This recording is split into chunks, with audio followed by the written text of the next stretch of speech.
Hi, என் பேர் கீதாஞ்சலி. நான் இந்த ஃபீல்டில் எனக்கு ஹேர்னா என்னன்றதே தெரியாது முதல்ல. பட் நான் 20 30 இயர்ஸாக பியூட்டிஷியனாக இருக்கேன். ஸோ நான் லாக்மியில் ஒர்க் பண்ணிகிட்ருக்கேன், எல்லாத்துலேயும் ஒர்க் பண்ணிகிட்ருக்கோம். ஆனால் லாக்மியில் பார்த்தீங்கன்னா எல்லா சர்வீஸும் பண்ணலாம், எல்லாருமே இருக்குது. பட் நான் என்னன்னா இந்த பிரைட் மட்டும் நான் பண்ண மாட்டேன். பட் எல்லா கிளைண்ட்ஸுமே என்கிட்ட இருப்பாங்க, எல்லாருமே இருப்பாங்க, என்னை கூப்பிடுவாங்க. ஆனா எனக்கு எல்லாமே தெரியும், இருந்தாலுமே எனக்கு அந்த ஒரு பயம், நான் என்ன சொல்றது, ஒரு கான்ஃபிடென்ஸ் இல்லாம இருந்துச்சு. அதுலயும் இல்லாம எனக்கு ஹேர்னா என்னன்னே தெரியாது. அந்த ஹேர்ல எல்லாருமே அப்படியே விளையாடுவாங்க, கைய நல்லா பண்ணிட்டு இருப்பாங்க. ஆனா எனக்கு எதுவுமே தெரியாது. இருந்தாலுமே இப்போ என்னோட கிளைண்ட் என்ன ஆயிடுச்சுன்னா, அவங்களுக்கு அவங்க டாட்டருக்கு வெட்டிங். அந்த வெட்டிங்னால என்ன ஆயிருக்குன்னா, நீங்க தான், அதாவது நான் பியூட்டிஷியன் பண்றதுனால அவங்க என்ன நினைச்சிட்டாங்கன்னா, நான் எல்லாமே ஃபுல் சர்வீஸ் ஹேரு மேக்கப் எல்லாம் பண்ணுவேன். அதுக்கப்புறம் நான் என்ன சொன்னேன், நான் ஹேர் பண்ண மாட்டேன். அதுக்கு அவங்க என்ன சொன்னாங்கன்னா, பரவாயில்ல, நான் வேற யாரையுமே கூப்பிட மாட்டேன், உங்களுக்கு ஜவுரி வைக்க தெரியும்ல, அது பேசிக் தானே, அது மட்டும் வச்சா கூட எனக்கு போதும், ஆனா நீங்க தான் வரணும், வேற யாருமே வரக்கூடாது.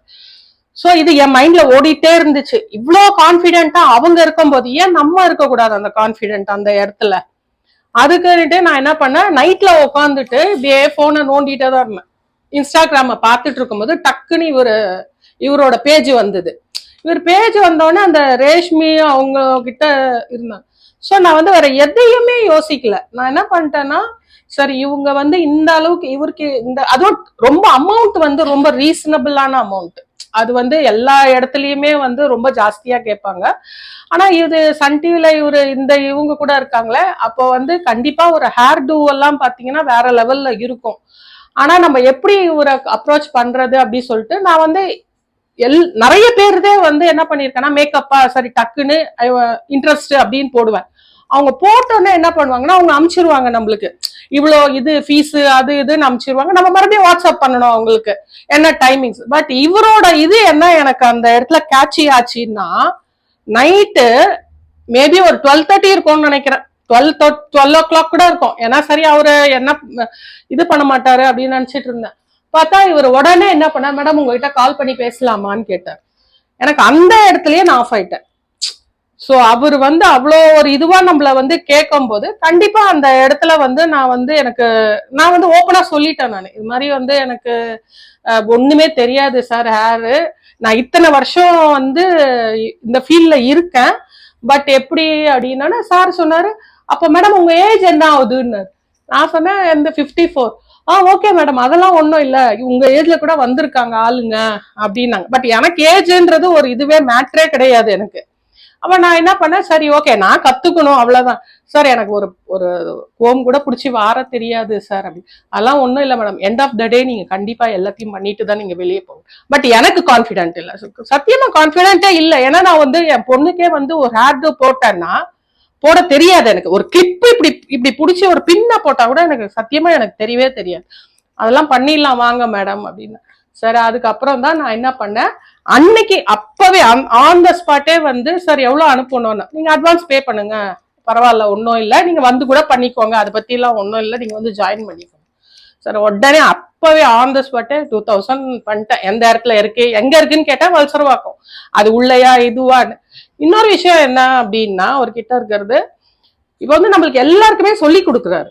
சொல்லி கொடுத்துட்டு என்ன பண்ணாரு, அவரோட வேலை முடிஞ்சிடுச்சு, அவர் அங்க உட்காரணும்ன்றது அவசியமே கிடையாது. இப்ப எல்லாருமே இப்போ நாங்களே ட்ரெயினர்ஸா இருக்கிறோம், ஃப்ரீ ட்ரெயினர்ஸா இருக்கோம், இருந்தாலுமே ஸ்டூடெண்ட் மத்தவங்க எல்லாம் என்ன பண்ணுவாங்க, அது இருக்குதா ஓகே பண்ணிட்டீங்களா, நல்லா இருக்கு நல்லா இருக்கு, இப்படிதான் சொல்லிட்டு போயிட்டே இருப்பாங்க. அந்த எஃபர்ட்டா யாருமே போட மாட்டாங்க. பட் அவர் இண்டிவிஜுவல் அட்டென்ஷன் கொடுத்தாரு. நெக்ஸ்ட் பாத்தீங்கன்னா 5 பேரு, இவருக்கு இப்ப நினைச்சா 20 பேர் கூட போடலாம் அந்த இடத்துல. பட் அவர் அந்த இண்டிவிஜுவல் 5 மெம்பர்ஸ் போடும் போது 5 மெம்பர்ஸ் தான் இருக்கும் போது நமக்கு இண்டிவிஜுவல் அட்டென்ஷன் கிடைக்குது. ஸோ அதையும் நான் திங்க் பண்ணேன், ஓகே கண்டிப்பா இது சூப்பரா போவோம் அப்படின்னு சொல்லிட்டு. ஆனா நான் வந்ததுக்கு ஒரு காலையில இருந்து டைம் போகுன்றதே எப்படிதான் போகுது, எப்படிதான் பண்ண போகுது. ஆனா இந்த 5 daysல எனக்கு பாத்தீங்கன்னா மார்னிங் எப்படி டைம் ஆகுதோ, ஈவினிங் எப்படி டைம் ஆகுதோ, அது எனக்கு தெரியவே இல்லை. அவ்வளோ ஃபாஸ்டா நம்ம பண்ணியிருக்கோம், ஒரு அவ்வளோ எஃபர்ட் நம்ம கூடவே இருந்து ஒர்க் பண்ணிட்டு கொடுத்துருக்காரு. சோ எனக்கு வந்து நான் இந்த அளவுக்கு இந்த பஃப் வைக்கிறதெல்லாம் வந்து அது நிஜமாவே நான் பண்றேனான்றத வந்து எனக்கு ரொம்ப பெரிய ஆச்சரியம். 10 வாட்டி நான் பண்றேன், ஆனா அது நான் சில பேர்ல என்ன பண்ணுவாங்க, அந்த ஸ்டஃபிங் எல்லாம் வச்சு டக்குன்னு குத்திடுவாங்க. சோ அந்த இதெல்லாம் இல்லாம இப்ப பஃப் பண்ற அளவுக்கு நான் வந்திருக்கேன். ஒரு ஹேர் டூ பண்றேன், ஒரு ரிசப்ஷனு கண்டிப்பா நான் வந்து எல்லாத்தையுமே நான் பண்றேன்ற ஒரு கான்பிடென்ட்ல எனக்கு வந்துருச்சு. சோ அதனால வந்து ஒரு இப்ப யாரா இருந்தாலுமே இன்னொரு விஷயம் என்னன்னா, இதுல நான் வந்து இந்த இந்த போடுங்க பரவாயில்ல, இந்த கிளாஸுக்கு ஜனூனா எல்லாருமே வரலாம். யாரா இருந்தாலும் சரி, ஐயோ இவர் சொல்லி கொடுப்பாரா மாட்டாரான்ற சந்தேகமே தயவு செஞ்சு யாருமே பண்ணாதீங்க.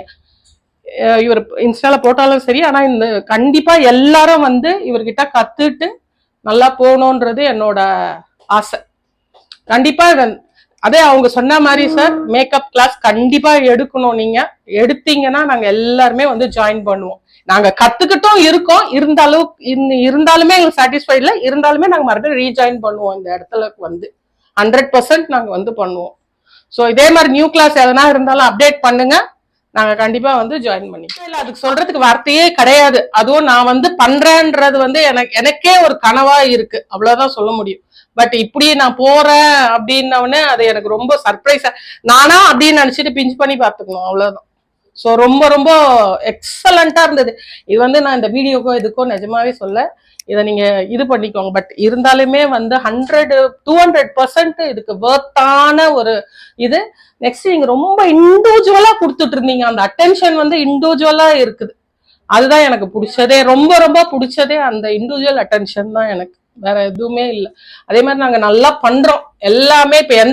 இப்ப வந்து என்னன்னா, இப்ப இவ்வளவு ஹேர் ஸ்டைல் அவர் சொல்லி கொடுத்துருக்காரு, இருந்தாலுமே இப்ப வந்து இங்க இருக்க வரைக்கும் தான் நம்மளுக்கு அந்த ஃபீலிங். வீட்டுக்கு போனோன்னே கண்டிப்பா பிராக்டிஸ் பண்ணுவோம்.